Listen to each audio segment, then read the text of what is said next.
రెండోసారి డిస్మిస్ చేశారు. డిస్మిస్ చేయడం, హైకోర్టు రిస్టోర్ చేయడం, ఇదంతా తమాషా. ఇలాంటి తమాషాలు వద్దు. మనకి ఎవరి తప్పు చేశారు, ఈ తప్పు ఎలాగైంది,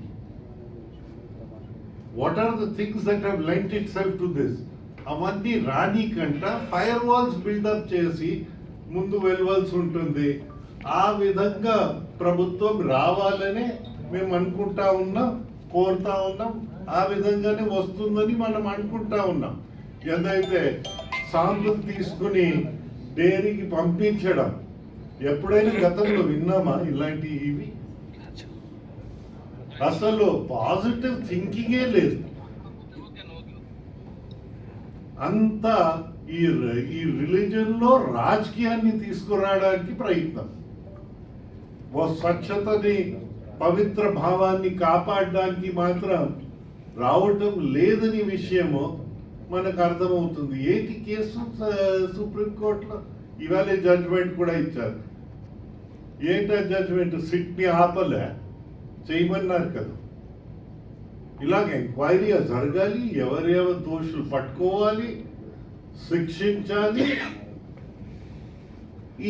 ఈ తప్పులు జరగనీకంటా చెయ్యాలి. ఇది భవిష్యత్తులో ఆలోచించాలి. పారదర్శకతో వెళ్ళాలి. ఇంత పారదర్శకతో వెళ్తే ఈ ఇబ్బందులు ఉండవు. మీ విశాఖపట్నంలో చెప్పక్కర్లేదు. పోయినసారి మనకి ఇక్కడ చందన్ యాత్ర జరుగుతున్నప్పుడు నీట్గా అయింది. అంత ముందర ఎన్నో సంవత్సరాలు అంత కంగారు. రాజకీయాన్ని ఎప్పుడు తీసుకురాకూడదు అని మేము డిమాండ్ చేస్తా ఉన్నాం. ఇంట్లో నేను ఒక మతము, రోడ్ పైన ఇంకొక మతము.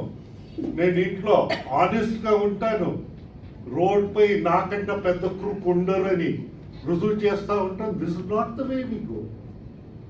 ఇది మంచి పని కానే కాదని నా భావన. అందరినీ రిక్వెస్ట్ చేస్తూ ఉన్నాం, దయచేసి అండ్ గవర్నమెంట్కి డిమాండ్ చేస్తూ ఉన్నాం, మీ పైన బాధ్యత ఎక్కువ ఉంది. ఆ బాధ్యతను నిర్వహించాలి, నిర్వహిస్తారని నాకు నమ్మకం కూడా ఉంది. ఏదైతే కొన్ని స్టెప్స్ తీసుకున్నారు, ఇంత ముందర స్టెప్స్ తీసుకోవడానికి నిరాకరించేవారు ఇప్పుడు స్టెప్స్ కాస్త కొంత తీసుకుంటున్నారని విషయం మీ ద్వారా అందరికీ మనవి చేస్తూ ఉన్నాను. They have to put an end to all this. లేకపోతే దొంగల నీతుల్ని బోధిస్తూ ఉండి మమ్మల్ని వినమంటే కొంచెం కష్టం అవుతుందని మా భావన. This is what we are trying and go ahead. ఇది మా ప్రయత్నం, ఈ విధంగా ఉంటుందని చంద్రబాబు గారికి ధైర్యం చెప్తా. పారదర్శకత బిల్డప్ చేయాలని మాకు తోచిన సలహాలు ఇస్తా. అందరి ఎక్స్పీరియన్స్ని క్రోడీకరించి వస్తే మళ్ళీ ఈ సమస్యలు గతంలో ఉండేవి కావు, ఇటీవలే వచ్చాయి. ఇప్పుడు భవిష్యత్తులో కూడా ఉండకుండా ఉండాలని మేము భావిస్తా ఉన్నాం. సార్, వారాహి డిక్లరేషన్ మీద మీ అభిప్రాయం ఏంటి? పవన్ కళ్యాణ్ గారు వారాహి డిక్లరేషన్ ప్రకటించారు కదా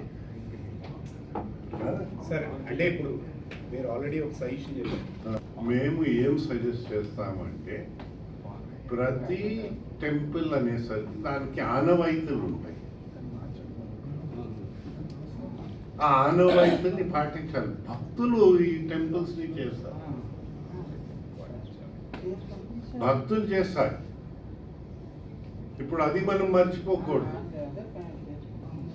ఇప్పుడు చట్టాలు వ్యతిరేకంగా వెళ్తే మేము పెద్ద దూరంగా వెళ్ళక్కర్లేదు. ఏ చట్టంలో ఉందని చైర్మన్ ఆఫ్ సింహాచలం ల్యాండ్స్ అని